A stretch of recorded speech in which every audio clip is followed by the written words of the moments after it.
4816 EDN, which is Science as a Human Endeavour. I'd like to welcome all of our online students to the course. We have a little bit of a change this year in that this course has historically been offered face-to-face only. So this is the first year that we are offering the course online, and that's basically predominantly because we have a very large enrolment in the course this semester due to some changes with the BEd program and students requiring to take an extra elective or an elective in this particular trimester. So we are starting a new format. Hopefully will go smoothly, and I'm really looking forward to being part of the course. My name's Christine McDonald and I'm the convener of the course, and I've designed and taught this course for a number of years now. So you're actually engaging in the first part of the course, which is the course introduction module, and it's really important to stick with this module, and probably only take about 10 minutes to go through, maybe 15, where I will go through some of the really important parts of the course to be thinking about to ensure you're on track to get through, because as you know, we have an abbreviated semester. We have to be sort of finished up by week 8, so the aim of the course is to get all of the modules done before the mid-semester break, which comes at the end of week 6, and to give you some time to finalise your assessment when your last piece is actually due on the Tuesday of week 7, so it gives you plenty of time to get yourselves ready for prac. So before we go on, I wanted to begin by looking at what science actually is, because this course is about science as a human endeavour, and you're probably thinking, well, what actually is that? Some of you may have had me for 2019 EDN, which is the primary science, the first primary science course, and you may have actually seen this, a little snapshot. It's basically an ICT. It's around about 4 minutes in length, but I think it's a fantastic overview of what science is. And it basically gives us a better idea of what science is than maybe the idea we have from school science, which sometimes is very sort of compartmentalised into biology, chemistry, physics, earth science. So this shows us some of the applications of science, and that's really what this course is all about. It's the so what part when your students say to you, so why do we learn science? Well, you know, there's a lot of bigger reasons for doing it other than just learning those concepts. So let's have a look at this link, and hopefully it will work.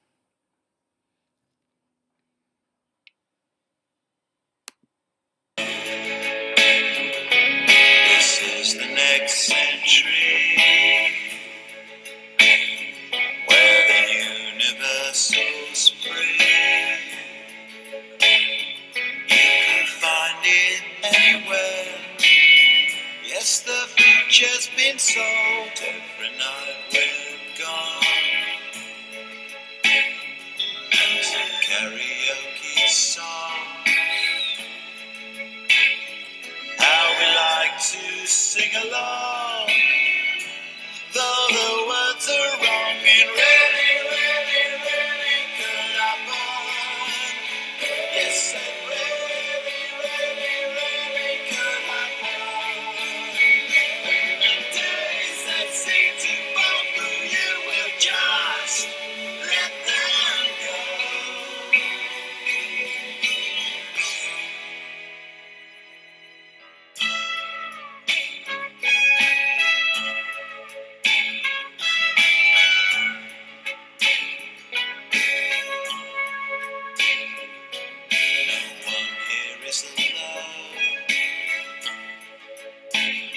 Satellites in every home. Yes, the universal sphere, here for everyone.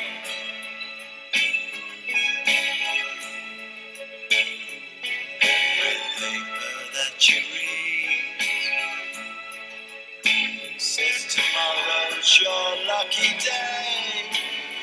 Well, here's your lucky day. It really could happen. Yes, it really could happen. Days they seem to fall through, you will just let them go.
Yes, I think it's really important before we start to get a sense of some of the things that we might be exploring in more detail. And basically, that overview gives us a really nice look at the so what part about why we learn science and why we engage our students in learning science.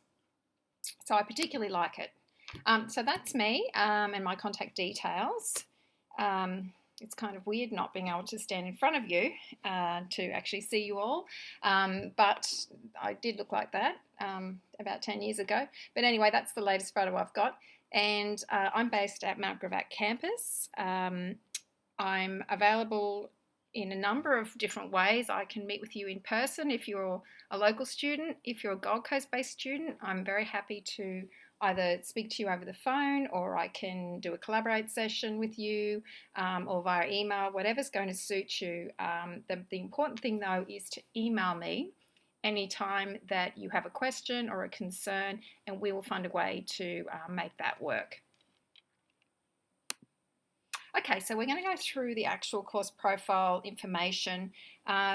What I always do though is the course profile is not a very user-friendly document, and the most up-to-date information is available on Learning at Griffith. So I've put all the information on the website.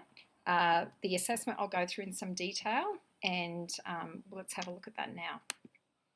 But before we do that, actually, I just wanted to talk about what you will need to be aware of before we go into the course. And it's really important because it is an online course that you have to complete all the modules. Don't not complete them, don't do bits of them.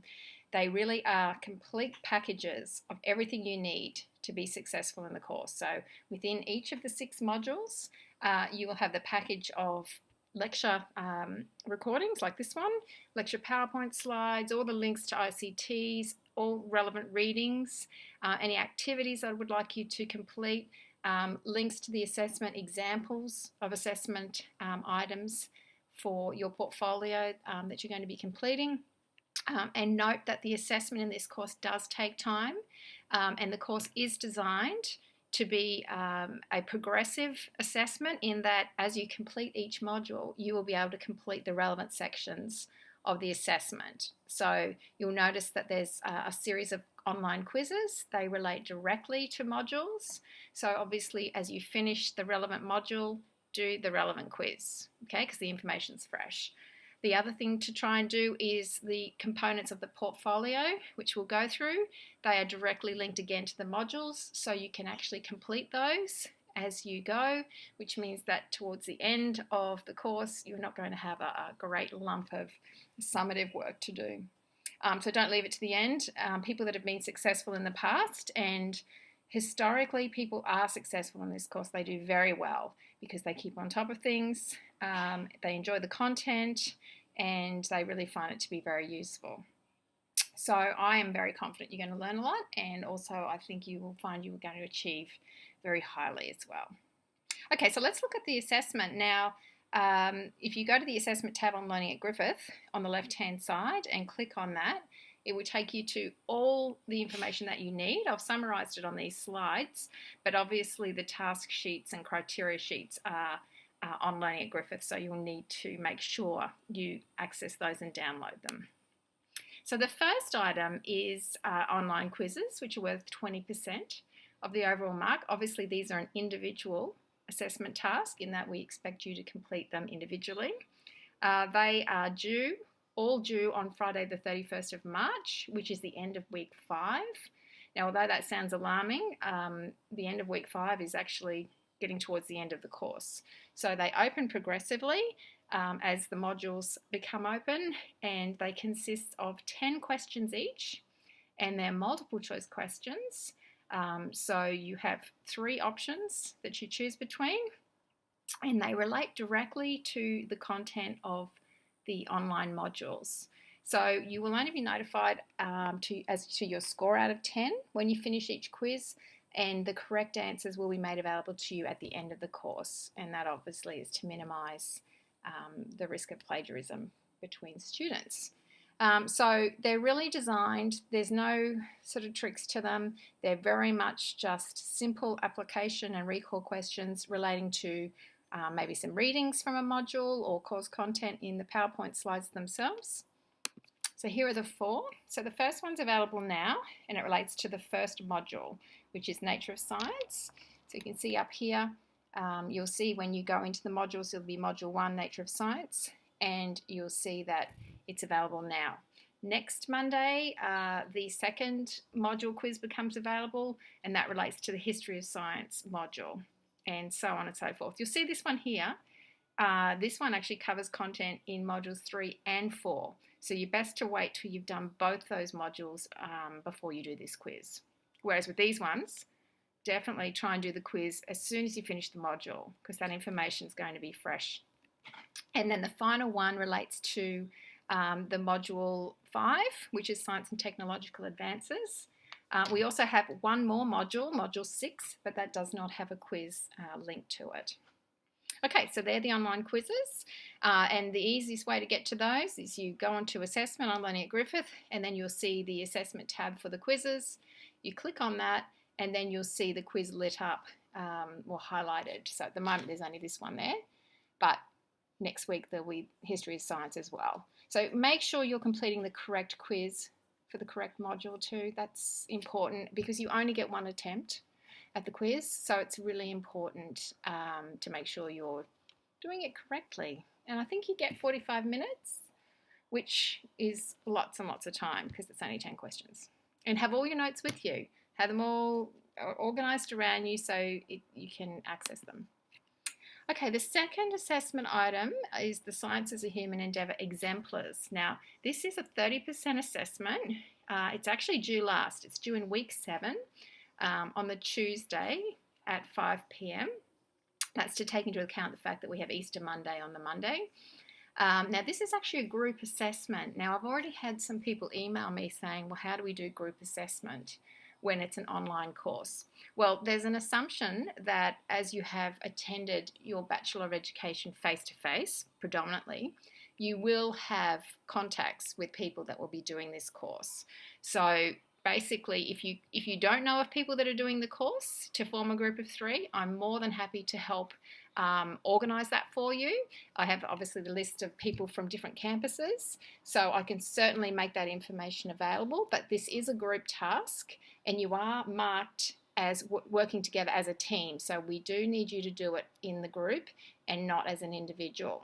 And what you're actually doing with this one is I'm going to give you a topic, a Science as a Human Endeavour topic, which is something that could be in the media at the moment. It could be about vaccines, it could be about genetically modified foods. There's a host of different topics.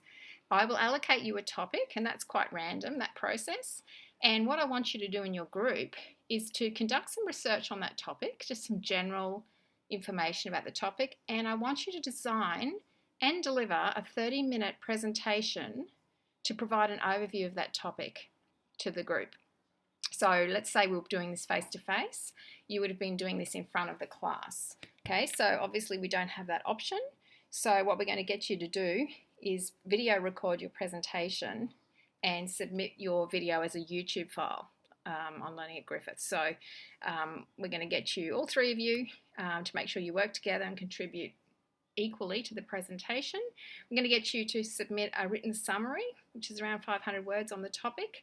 And all of this information is designed to be pitched at the junior secondary level, sort of years 7 to 9, 10, because that's where this course is pitched. It's pitched at around that junior secondary level. So we want the information to be in user-friendly language. It's basically going to be, well, perhaps say your topic is are genetically modified foods harmful? Now, you won't get that topic because that's a little bit too broad. But basically, we want to know if you were trying to teach that to years 7 to 10 students, what's the sort of language that you'd use? So that's really what we're looking at. Okay, so let's have a look at the task sheet and the criteria sheet. Now, I'm going to try and do this by exiting out of this PowerPoint. Now, I'm not sure if it's going to work or not, but we're going to soon find out. So let's see if we can go to Learning at Griffith. And now I've tried to go onto Student View so that you're seeing, well, I'm seeing what you're seeing. So here we are in assessment. So here's our tab down the side. Now you should have these options on there. Some of them might be eliminated as I go through and weed out old ones. So here's the assessment, and when you click on that, you'll bring up 3 tasks. Okay, so we're looking at the quizzes, which we've looked at, and that's the tab that you will click on to go and access them. And at the moment we're looking at the group task, which is this is exemplars task. So if you click on here, it should take you to the detailed task sheet. So here it is, and here's your Turnitin submission point too. So if we click on this one, okay, so here's the detailed task sheets that are going to be maximised, so you can read them. So you can see out of the 30%, 15% is allocated to the oral presentation, and then 15% is allocated to the written summary.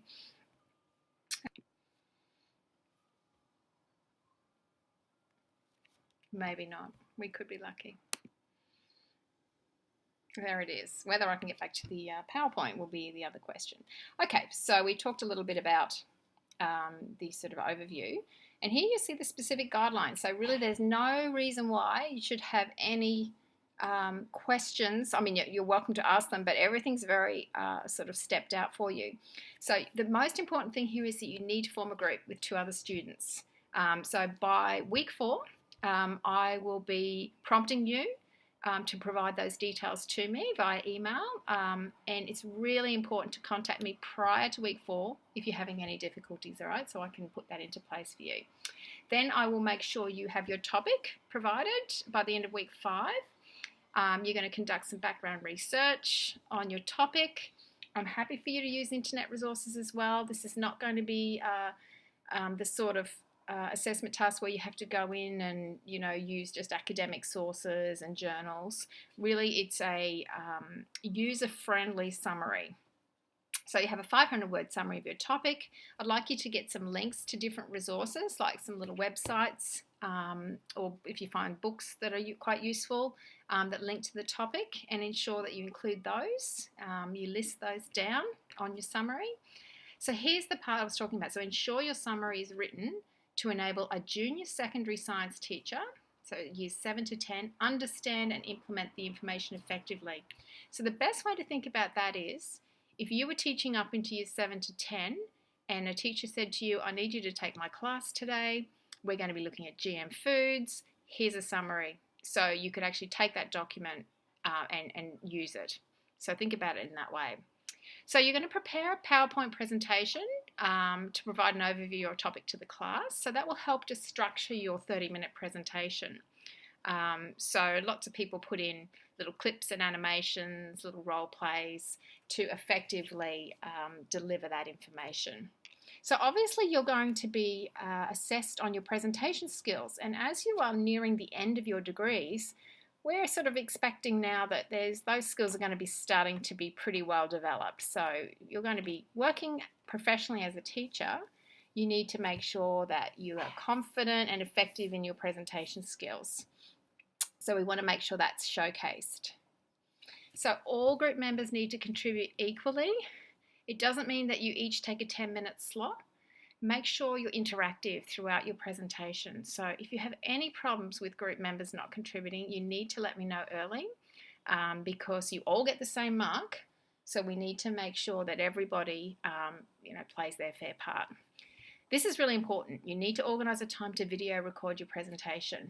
Now, obviously, if the 3 of you are working as a team, it's quite difficult for one of you to start filming, and you probably film this on your phone, to stop and then someone film and then someone else stops and then they film. Try and get somebody such as a family friend, another student who's not in your group to record the presentation for you, because then you're able to fully engage in the presentation.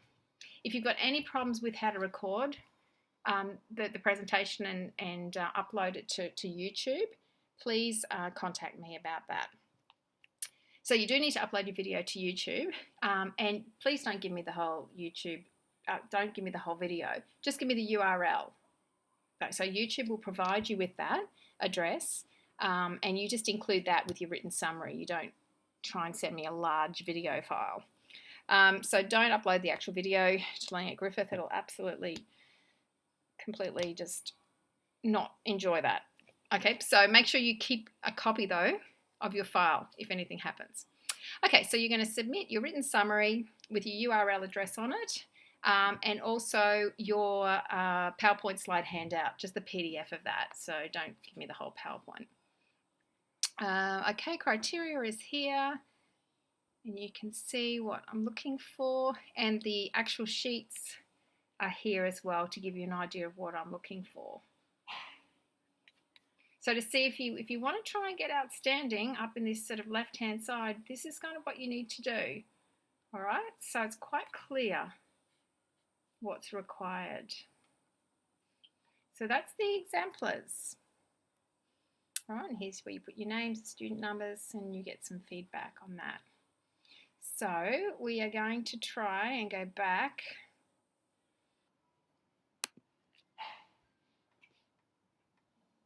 Okay, so I think we're back on board. All right, so that was our exemplars assessment item. And like I said, please feel free to email me with any questions about that. I'll also talk about it as we go through the modules. So our final piece of assessment is an individual item. So this is not group. And this is our major summative piece. So it's worth 50%. It's due at the end of week 6, which is the same day as the quizzes. No, it's not the same day as the quizzes. Quizzes are due the Friday before. So it's the end of week 6. What that allows you to do is to really focus on the quizzes and the portfolio, because they link very specifically to the modules, and then it gives you the mid-semester break, which is after week 6, to really work on that exemplars task. You can work on it as well throughout those lead-up weeks. So this one's 50%, and it's basically a portfolio of tasks which enable you to demonstrate your understanding of the learning outcomes. So the sections of the portfolio directly link to the online modules, and when I show you the task sheet, you'll be able to see that. The most important thing with this one, though, is that please do complete the relevant sections as you go through your modules. So at the end of this week, if you finish the Nature of Science module, if you finish that up, by the end of the week, do your quiz and do the question in the portfolio that relates to that module, or at least draft it up, okay? So you're not left with a huge 50% task when you come to week 6. All right, so let's have a look and let's see if this is going to work. I've tried to close some windows to make it easy, and there it is. So I got to this particular Word document by just clicking on Learning at Griffith Assessment, then Learning at Griffith Assessment Item 3, which is the portfolio, and I clicked on that folder link and it took me to this detailed task sheet. So submission again via Turnitin. So there are 7 portfolio items, 1 for each of the online modules, and then we have 1 culminating item which sort of puts everything together. So all the requirements are very clearly outlined on the next 3 pages. You can see our criteria here. So here's our Module 1, Nature of Science, and here's our portfolio item. So all the information that you'll need to complete that item will be in that online module for you. So any readings you need to consult or any content that you need to consult is all in there, okay? So you can see that one's marked out of 5. The second module, History of Science, this is the little item that corresponds to that module. And in this one, you'll see you're designing a little mini PowerPoint presentation. And you'll see later on when we talk further, is there some resources available in this particular course introduction module that will help you do that. Science and Ethics, in a similar way, that relates to Module 3. Science and Decision Making, which is Module 4. Science and Technological Advances, which is Module 5. Global Science Education, which is Module 6. And then our culminating item, which is where you put together all of your ideas across the course, and you show me how your ideas have developed, and also you look at how a particular issue in science, which we call the crisis in science education, which we'll talk about later in the course, some ideas that you have to try and address some of the issues. All right, and then you'll see there's a bunch of criteria sheets which are very clearly outlined for each portfolio item, what you need to do to achieve in this outstanding bracket as compared to the lower ends. All right, so you can read through that and it's really clear. No surprises what you need to do. All right, so there are the criteria sheets. You can see it's just got one name, one student number because it's an individual task. That doesn't mean that you can't talk to other people about what you're doing or talk to me about it. Not a problem at all, but it does have an individual mark attached. So really straightforward. And when we do each module, we actually talk about this particular item. So I'll bring it up in the module and give you some ideas about what I'm looking for. Okay, that one was much quicker. I need to close more windows, clearly. Okay, so PowerPoint presentations, which I just touched upon, you will need to develop some of these as part of your assessment. So I've included a link to a resource. It's by a man called Victor Chen, who put together a really nice PowerPoint presentation about PowerPoint presentations. So I think also as a new teacher, it's so important to make sure that your presentations are user-friendly, that students can read them. You don't have too much text. You know, you don't have too little text. So it's a really nice presentation which you can use in other courses too. So you do have a task out of this introductory module, and you'll need to do this task now, as in this week, before you start the modules. Please don't start the modules then go back and do it, because it absolutely defeats the point. And if you do it now before you don't know a lot, you'll actually see a nice change over time, and you'll have a lot more to talk about in that last culminating item. So if you can do this today, it would be great. So what I want you to do is write down that term, science as a human endeavour, on just an A4 piece of paper, like, you know, piece of, you know, copy paper, and just think about, what does that term mean to you? All right, so what I want you to do, there's no wrong answers. I want you to create a concept map about science as a human endeavour. Now, I'm just going to skip to the next slide. This is a concept map, just in case you aren't familiar with what they are. I'm pretty sure most of you should be after going through the course. This one was about health and physical education. So here I'd want you to put science as a human endeavour. And it's basically, what are all the different components of it? You know, have a think about, what do you think it embraces? What sorts of concepts? And see if you can link up some of those ideas, if they link up. Now, don't worry if you don't have a map that looks this detailed about science as a human endeavour, because you may not have a lot of ideas about the topic, but that's sort of the format of a concept map. Broad ideas or concepts close to the main concept, and then branching out into more specifics. And also the links between concepts are really important too. Now I've got to go back. Okay, so try and work on that straight away, and importantly, take a photo of the concept map and save the photo, okay? Because what I want you to do is I want you to do another concept map when we finish the course, and then you can reflect on how your understandings have changed, okay? So try not to get this one right. Some people go and they go, oh, I'm going to go Google science as a human endeavour and work out all the right answers. Well, that will really defeat the purpose. What you want to do is put down your ideas now, and we want to see those changes. That's it, you're ready to go. So after reviewing this very lengthy, much longer than I anticipated, introductory module, you can move on to module 1. Now, at the moment, if you are doing this on the Monday, the 20th, when I am releasing it, module 1 may not be there yet, so it will be releasing in the next day or so. So you can move on to that module when you've done this one. Any questions at all, email me. I can talk to you on the phone. That's my direct number there. I can meet you on campus. Like I said, I can do a collaborate session with you. Any of those things are available, so just let me know what you'd like to do. All right, I'm really looking forward to engaging with you in the course, and I'm looking forward to getting onto module 1, and good luck with everything.